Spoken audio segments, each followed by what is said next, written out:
बंगाल में पागलपंथी आंदोलन का संस्थापक नेता कौन था? इसका सही आंसर हो जाएगा ऑप्शन नंबर डी, करमशाह। कौन हो जाएगा? करमशाह। पूछेगा बंगाल में पागलपंथी आंदोलन का संस्थापक नेता कौन था? तो ये करमशाह था। ये क्वेश्चन दिल्ली हमारा जो अगले बार एग्जाम हुआ था ना, उसमें ये क्वेश्चन पूछा गया था कि बंगाल बंगाल में पागलपंथी आंदोलन का संस्थापक नेता कौन था? तो करमशाह था। चलिए इसका अगला क्वेश्चन है क्वेश्चन नंबर 2। भारत कितने देशों के साथ स्थलीय सीमा साझा करती है? तो भारत जो कि 7 देशों के साथ स्थलीय सीमा साझा करती है। ऑप्शन नंबर सी हो जाएगा 7। यदि स्थलीय पूछेगा तो 7 हो जाएगा, और यदि जलीय पूछेगा तो जलीय में जो कि 2 होगा। कितना? जलीय यदि पूछेगा तो 2, और स्थलीय के साथ जो कि है 7 देश को सीमा जो कि साझा करती है। चलिए उसका अगला क्वेश्चन है, कजाकिस्तान की राजधानी क्या है? तो कजाकिस्तान की राजधानी जो कि है अस्ताना। ऑप्शन नंबर सी हो जाएगा अस्ताना। पूछेगा कजाकिस्तान की राजधानी क्या है? तो अस्ताना हो जाएगा। देखिए, देश, राजधानी और मुद्रा से हर एक बार 1 से 2 क्वेश्चन पूछा ही जाता है, तो आप लोग देश, राजधानी और मुद्रा से जरूर करके जाइएगा। मैं इस पर वीडियो अलग से बना चुका हूँ, तो मैं उसका भी लिंक भी डिस्क्रिप्शन में डाल दूंगा, आप लोग वहाँ जाकर देख सकते हैं। चलिए इसको नेक्स्ट क्वेश्चन है क्वेश्चन नंबर 4 है। देखिए क्वेश्चन नंबर 4 क्या कह रहा है? क्वेश्चन नंबर 4 है, दिल्ली के लाल किला में मोती मस्जिद का निर्माण किसने करवाया था? जो दिल्ली का लाल किला था उसमें जो कि मोती मस्जिद का निर्माण किसने करवाया था? तो ये जो कि है औरंगजेब ने करवाया था। कौन? तो औरंगजेब हो जाएगा सही आंसर। ऑप्शन नंबर है औरंगजेब। चलिए उसका अगला क्वेश्चन है क्वेश्चन नंबर 5।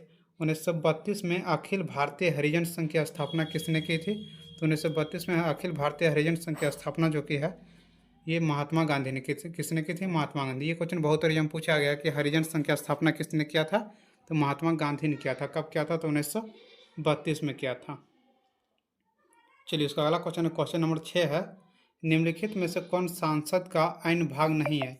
इनमें से कौन जो कि संसद का भाग नहीं है? तो इसका सही आंसर हो जाएगा ऑप्शन नंबर बी, उपराष्ट्रपति। उपराष्ट्रपति जो कि संसद के भाग नहीं है।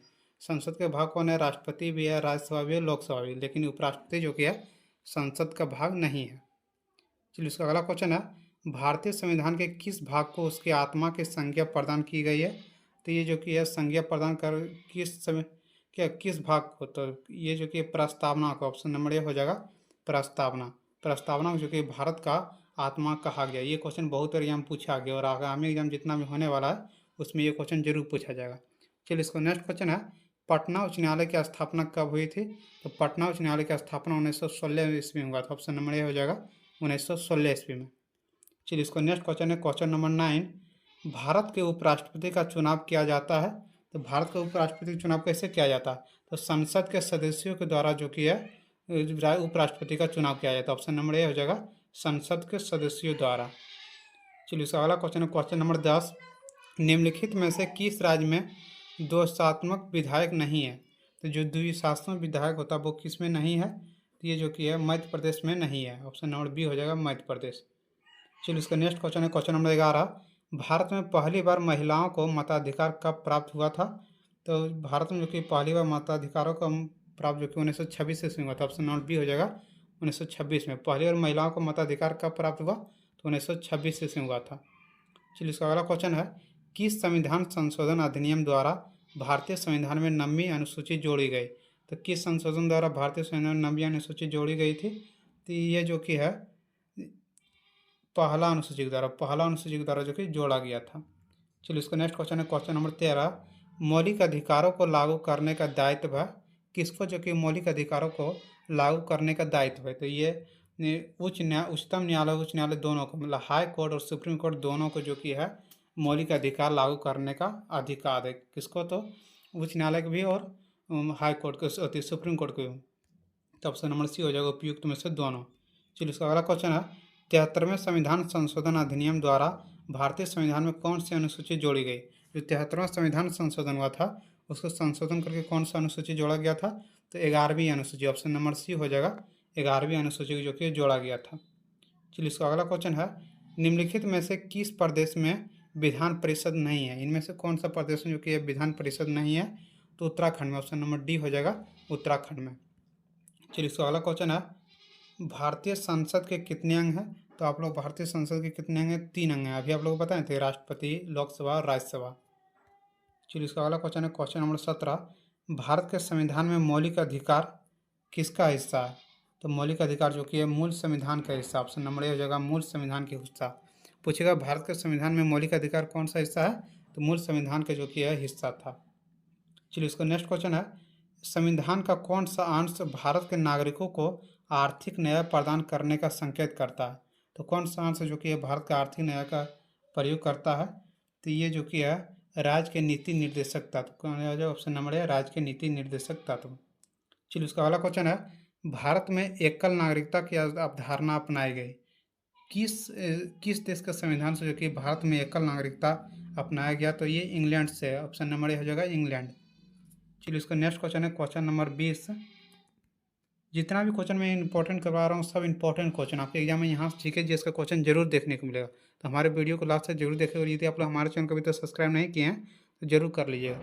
चलिए इसका नेक्स्ट क्वेश्चन है, भारतीय संविधान में कितनी भाषाएं क्षेत्रीय भाषाओं के रूप में मान्यता प्राप्त है? तो ऑप्शन नंबर सी हो जाएगा 22 भाषा। यहाँ गलती, ऑप्शन नंबर यहाँ डी हो जाएगा 22 भाषा। क्या हो जाएगा? 22 भाषा।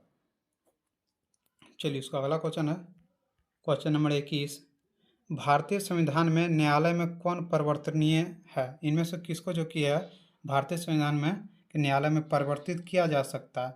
इसका सही आंसर हो जाएगा मूल अधिकार को। मूल अधिकार को जो कि है क्या कर सकता है, जैसे क्या जा सकता है? तो परिवर्तन मतलब किया जा सकता है मूल अधिकार में।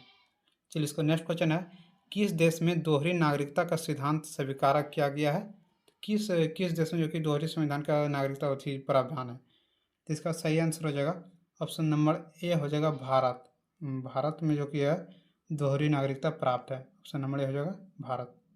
चलिए इसका अगला क्वेश्चन है, लोक लेखा समिति के सदस्य, लोक लेखा समिति के जो कि सदस्य क्या होते हैं? तो ये हो जाएगा संसद के दोनों सदनों में से चुने जाते हैं। संसद के लोकसभा से और राज्यसभा से जो कि है लोक लेखा समिति चुने जाते हैं। चलिए इसका अगला क्वेश्चन है, आंध्र प्रदेश एक भाषाई राज्य के रूप में गठित किया गया। तो ये ऑप्शन नंबर सी हो जाएगा 1956 में। ये भारत का जो कि पहला राज्य था जो भाषा के आधार पर गठित होने वाला था। कौन था? आंध्र प्रदेश। ये 1956 में जो कि है भारत के प्रथम राज्य। यहाँ से क्वेश्चन में पूछा जाता है कि भारत का भाषा के आधार पर कौन सा राज्य जो कि है प्रथम बार अलग किया गया था? तो 1956 ईस्वी में आंध्र प्रदेश को जो कि भाषा के आधार पर गठित किया गया था। चलिए इसका अगला क्वेश्चन है, संसद के किसी भी सदन के दो सत्रों के बीच अंतराल किससे अधिक नहीं होना चाहिए? कितने दिन का जो कि अधिक अंतराल नहीं होना चाहिए? तो इसका सही आंसर हो जाएगा ऑप्शन नंबर बी 6 महीने। 6 महीने के भीतर जो कि है आप लोग को चुनाव करवा लेना चाहिए। चलिए इसका नेक्स्ट क्वेश्चन है, 52वें संविधान संशोधन अधिनियम द्वारा 1985 ईस्वी में कौन सी अनुसूची को भारतीय संविधान में शामिल किया गया था? तो 52वें संविधान संशोधन द्वारा कौन सा अनुसूची को शामिल किया गया था? तो ये जो कि है 10वीं अनुसूची को शामिल किया गया था। ऑप्शन नंबर बी हो जाएगा 10वीं अनुसूची। चलिए इसका अगला क्वेश्चन है, प्रधानमंत्री की नियुक्ति राष्ट्रपति करता है, यह किस अनुच्छेद में वर्णित है? तो ये जो कि है क्या बोल रहा है कि प्रधानमंत्री की नियुक्ति राष्ट्रपति करता है। ये ऑप्शन नंबर सी हो जाएगा 75वें अनुच्छेद में है।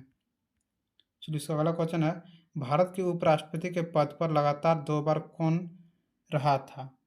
तो ये जो कि है कौन रहा था? तो डॉक्टर एस राधाकृष्णन जो कि लगातार 2 बार भारत के उपराष्ट्रपति के पद पर रहे थे। चलिए इसका अगला क्वेश्चन है, संघीय मंत्री परिषद के मंत्री उत्तरदायी होते हैं। तो किसके प्रति जो कि उत्तरदायी होते हैं? तो इसका सही आंसर हो जाएगा केवल लोकसभा के प्रति जो कि ये उत्तरदायी होते हैं। चलिए इसका अगला क्वेश्चन है क्वेश्चन नंबर 30, भारत के महान न्यायवादी की नियुक्ति से संबंधित अनुच्छेद कौन सा है? तो ये जो कि अनुच्छेद 76 है। ऑप्शन नंबर सी हो जाएगा अनुच्छेद 76। चलिए आज का वीडियो यहीं समाप्त करता हूँ, क्योंकि आज का मैं क्वेश्चन नहीं बना पाया जो एग्जाम में पूछा जा सकता था। तो मैं अगले बार जो कि 130 क्वेश्चन करवा दूँगा, क्योंकि मैं आप लोग जानते हैं कि मैं डेली 100 क्वेश्चन करवा रहा हूँ। तो अगला वीडियो यदि आप लोग को लाएंगे तो उसमें मैं 130 क्वेश्चन आप लोग को करवा दूँगा। तो चलिए आज के वीडियो यहीं समाप्त करते हैं। यदि आज का वीडियो आप लोग को अच्छा लगा हो तो लाइक शेयर सब्सक्राइब जरूर कर लीजिएगा।